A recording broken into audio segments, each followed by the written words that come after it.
ഗ്രാമപഞ്ചായത്തിലെ 2 വാർഡുകളിൽ നടന്ന ഉപതെരഞ്ഞെടുപ്പിൽ LDF-നും UDF-നും വിജയം. 12ാം വാർഡിൽ LDF സ്ഥാനാർത്ഥി അജിത സാജനും 22ാം വാർഡിൽ UDF സ്ഥാനാർത്ഥി ബിസ്മി അനസും വിജയിച്ചു.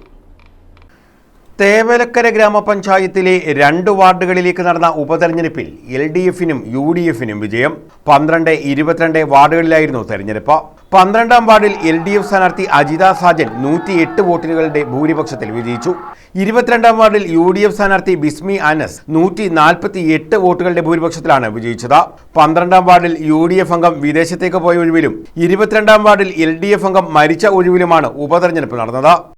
ഗ്രാമപഞ്ചായത്തിൽ 10/12/2024 നടന്ന ഉപതെരഞ്ഞെടുപ്പിൽ 12ാം വാർഡിൽ നിന്നും അജിത സാജൻ LDF സ്ഥാനാർത്ഥി 108 വോട്ടിന്റെ ഭൂരിപക്ഷത്തിന് വിജയിച്ചതായും 22ാം വാർഡിൽ നിന്നും ബിസ്മി അനസ് ഇന്ത്യൻ നാഷണൽ കോൺഗ്രസിന്റെ സ്ഥാനാർത്ഥി 148 വോട്ടിന് വിജയിച്ചതായും പ്രഖ്യാപിച്ചു.